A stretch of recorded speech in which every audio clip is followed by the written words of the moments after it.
Type ভিত্তিক সৃজনশীল সমাধানের আজকে প্রথম ক্লাসে সবাইকে স্বাগতম। আজকে আমরা রসায়নের ষষ্ঠ অধ্যায় মূলের ধারণা ও রাসায়নিক গণনার একটা গুরুত্বপূর্ণ টাইপ নিয়ে আলোচনা করব। যেই টাইপটা হচ্ছে মোলারিটি বা ঘনমাত্রা নির্ণয়। এই মোলারিটি বা ঘনমাত্রা নির্ণয়ে তোমার এই ষষ্ঠ অধ্যায় থেকে মোলারিটি বা ঘনমাত্রা নির্ণয়ের গণমুখ প্রশ্ন সবচেয়ে বেশি আসে এবং অনেক ঘ নম্বর প্রশ্নে তোমাকে এই মোলারিটি বা ঘনমাত্রা নির্ণয়ের যে সূত্রটা আছে এটা ব্যবহার করে অঙ্ক বা প্রশ্ন সমাধান করতে হবে। সো আমরা প্রথমেই এই মোলারিটি বা ঘনমাত্রা কি সেটা আগে একটু বিস্তারিত জেনে নিব। তারপর আমাদের এই পাশে একটা সৃজনশীল দেয়া আছে যেটা দিনাজপুর বোর্ড 2020-এ আসছে। এটা আমরা সহজভাবে সমাধান করার চেষ্টা করব। দেখো, মোলারিটি বা ঘনমাত্রা কি, আমরা যদি সংজ্ঞা বলি যে মোলারিটি বা ঘনমাত্রার সংজ্ঞা, সেটা হচ্ছে নির্দিষ্ট তাপমাত্রায় 1 লিটার দ্রবণের মধ্যে যত মোল দ্রব দ্রবীভূত থাকে তাকে আমরা কি বলি? মোলারিটি বা ঘনমাত্রা বলি। আমাদের মেন বইয়ে একটা সূত্র দেওয়া আছে, সেটা হচ্ছে W equal S M V by 1000। আমরা এই সূত্র দিয়েই মূলত মোলারিটি বা ঘনমাত্রার যত প্রকার প্রশ্ন আছে সবগুলা সমাধান করতে পারবো ইনশাল্লাহ। দেখো, এইখান থেকে আমরা যদি ঘনমাত্রা মানে কোনটাকে কি বলে এটা যদি তোমাদেরকে একটু দেখাই। দেখো, এখানে যে সূত্রটা আছে সেটা হচ্ছে W equal to S N B by 1000। এখানে ডাব্লিউটা হচ্ছে তোমার দ্রবের পরিমাণ, দ্রবের পরিমাণ, বা তুমি মনে রাখতে পারো যে গ্রাম এককে ভর, গ্রাম এককে ভর যেটা থাকবে সেটা হচ্ছে ডাব্লিউ এর মান। আর এসটা হচ্ছে কি? এসটা হচ্ছে মোলারিটি বা ঘনমাত্রা, মোলারিটি বা ঘনমাত্রা। আর এমটা হচ্ছে যৌগের আণবিক ভর, যে যৌগটা দেয়া থাকবে তার আণবিক ভর। আর ভিটা হচ্ছে মিলিলিটার এককে আয়তন।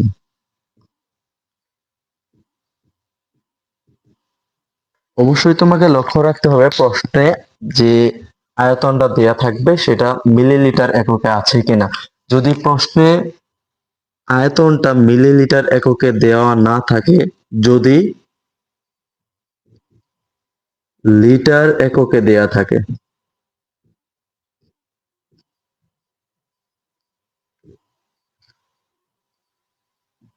তাহলে 1000 দ্বারা গুণ করে মিলিলিটার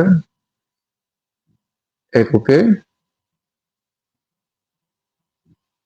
পরিণত করে প্রশ্ন সমাধান করতে হবে।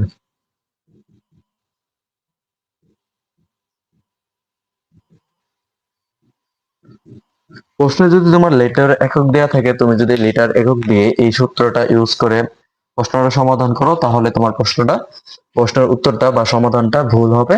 সো আমরা খুব খেয়াল করব, যদি আমাদের প্রশ্নে লিটার এককে মানটা দেওয়া থাকে তাহলে আমরা এই লিটার এককের মানটাকে 1000 দ্বারা গুণ করে মিলিলিটার এককে পরিণত করার পর তারপর আমরা প্রশ্নটা সমাধান করব।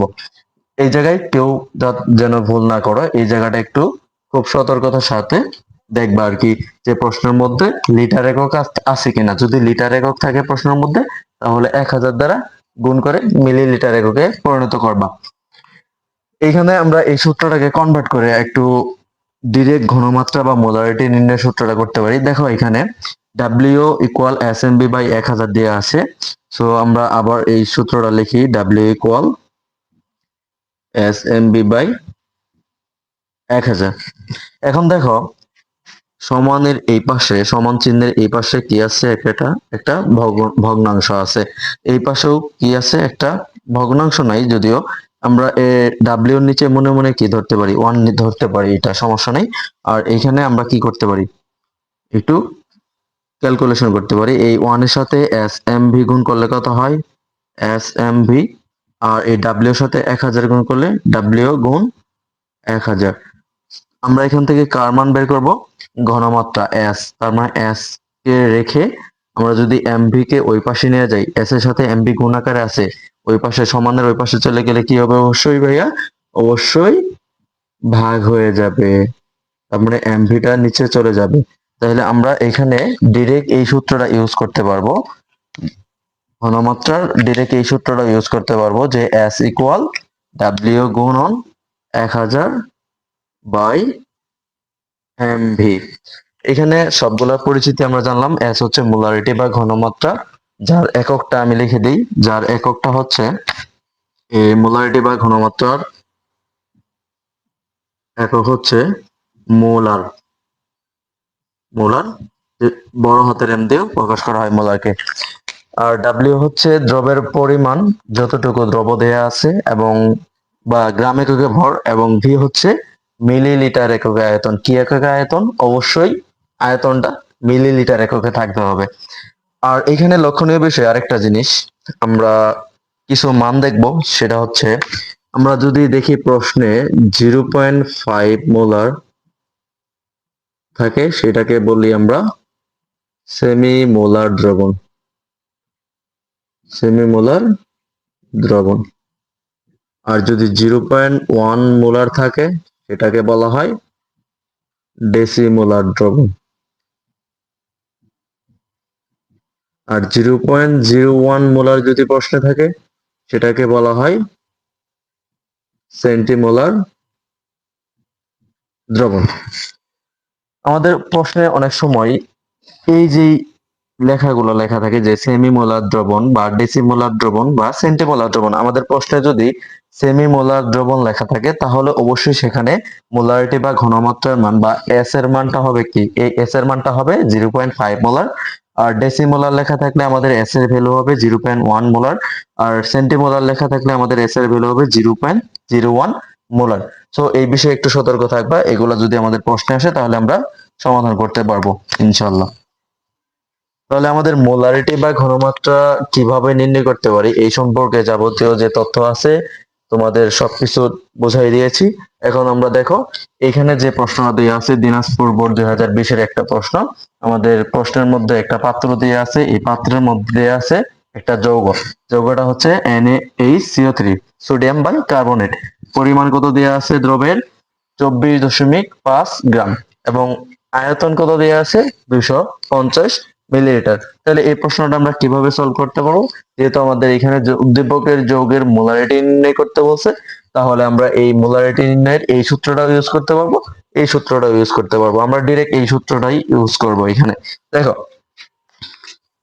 আমরা যদি সলভে চলে যাই, যে সলভে চলে যাই, তাহলে আমরা প্রথমে কিভাবে সলভ করব? সৃজনশীল সলভ করার একটা নিয়ম আছে, আমরা ধারাবাহিকভাবে প্রথম থেকে শেষ পর্যন্ত সুন্দরভাবে একটা ফিনিশিং করব সৃজনশীলে। যদি আমরা সুন্দরভাবে ফিনিশিং করে সৃজনশীলটা না লিখি, তাহলে নাম্বার অনেকটা কম পাবো।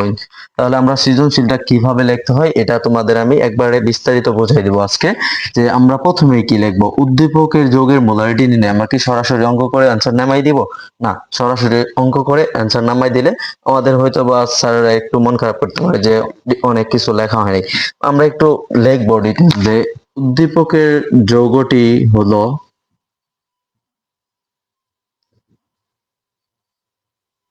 যৌগটি হলো NaHCO3, সোডিয়াম বাইকার্বনেট। তুমি এখানে বাংলাও লিখতে পারো, লেখার দরকার নেই। এখন দেখো, আমাদের এই উদ্দীপকের পাত্রে সোডিয়াম বাইকার্বনেটের ক্ষেত্রে যে যে মানগুলা দেওয়া আছে, তুমি এখানে লিখতে পারো যে এইখানে দেওয়া আছে, বা এখানে লিখতে পারো। এখানে দ্রবের পরিমাণ বা ভর, ভরকে কি দ্বারা প্রকাশ করি? আমরা ডাব্লিউ দ্বারা প্রকাশ করি। এখানে লিখে দিয়েছি যে দ্রবের পরিমাণ কি দ্বারা প্রকাশ করা হয়, বা ভরকে কি দ্বারা প্রকাশ করা হয়? ডাব্লিউ দ্বারা। ডাব্লিউ সমান কত দিয়ে আছে? 24.5 গ্রাম। এবং দেখো, এখানে আমাদের কি দেয়া আছে? আয়তন দেয়া আছে। আয়তনটা কি এককে দেয়া আছে ভাইয়া? মিলিলিটার এককে আয়তন দেয়া আছে। আমরা বলছিলাম কি, আয়তন সবসময় কোন এককে থাকতে হবে? মিলিলিটার এককে থাকতে হবে, যদি আমরা এই সূত্রটা ইউজ করি। তাহলে দেখো, দেখো এখানে আয়তন কত দেয়া আছে? দ্রবণের আয়তন V সমান 250 মিলিলিটার, তাহলে এখানে আমার কোনো কিছু করার নাই, বা 250 মিলিলিটারে দেওয়া আছে, আমার কোনো কিছু কনভার্ট করা দরকার নেই। যদি এখানে লিটার এককে দেওয়া থাকতো তাহলে অবশ্যই আমি কি করতাম, 1000 দ্বারা গুণ করে মিলিলিটার করে নিতাম। এখন দেখো আমাদের আরেকটা জিনিস লাগবে এখানে, যে যৌগটা আছে, যে যৌগটা দেয়া আছে তার আণবিক ভর। তাহলে তার আণবিক ভরটা আমরা নির্ণয় করব, যে NaOH এর আণবিক ভর। আণবিক ভরকে কি দ্বারা প্রকাশ করে, ক্যাপিটাল এম। আণবিক ভর কিভাবে নির্ণয় করে, আমরা জানি যে অণুর ভিতরে যে পরমাণুগুলো থাকে তাদের পারমাণবিক ভরকে তাদের পরমাণু সংখ্যা দ্বারা গুণ করে সমষ্টি করলে আমরা কি পাবো, আণবিক ভর পাবো। তাহলে সোডিয়ামের পারমাণবিক ভর কত, 23। সোডিয়াম আছে কয়টা, একটা, গুণ করতে হবে, প্লাস হাইড্রোজেনের পারমাণবিক ভর কত, 1। হাইড্রোজেন আছে কয়টা, একটা, গুণ করতে হবে, প্লাস কার্বনের পারমাণবিক ভর কত, 12। কার্বন আছে কয়টা, একটা, প্লাস অক্সিজেনের পারমাণবিক ভর কত, 16। অক্সিজেন আছে তিনটা। তাহলে সব মিলাই যোগ করলে দেখো কত আসে, 23 একে 23 প্লাস 1 ওকে 1, 12 একে 12, 3 ষোল 48। তাহলে আমাদের এখানে আণবিক ভরটা কত আসে, আণবিক ভরটা আসে 84। তাহলে আমরা এম এর মান কত পাইলাম, 84 পাইলাম। এখানে আণবিক ভর কত, সোডিয়াম বাইকার্বনেট বা NaHCO3 এর আণবিক ভর বড় হাতের এম সমান কত, 84। আমাদের নির্ণয় করতে বলছে কি, এখানে আমাদের নির্ণয় করতে বলছে মোলারিটি। তাহলে তাহলে মোলারিটি কি দ্বারা প্রকাশ করা হয়, S ইকুয়াল টু হোয়াট। এখন আমরা সরাসরি এই সূত্রটা ইউজ করব, যে আমরা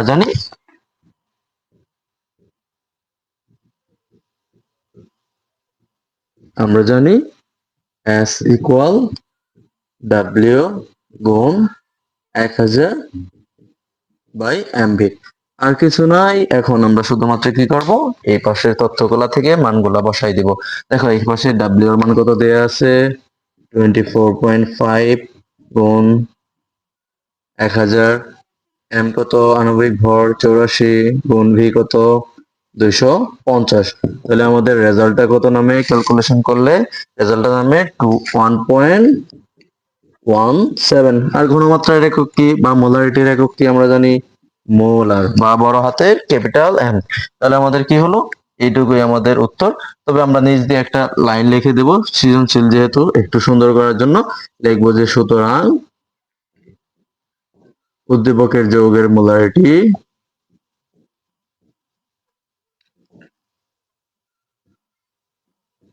যৌগটির মোলারিটি 1.17 মোলার। তাহলে আমরা কিভাবে মোলারিটি বা ঘনমাত্রা নির্ণয় করব তোমাদের সুন্দর মতো বোঝাই দিছি, তোমরা এরকম ভাবেই অ্যান্সার করতে পারবা। এবং তোমরা বাসায় যে আরো অন্যান্য বোর্ড আছে সেই বোর্ডের সৃজনশীল গুলা, মোলারিটি বা ঘনমাত্রা নির্ণয়ের সৃজনশীল গুলা নিজে নিজে প্র্যাকটিস করবা।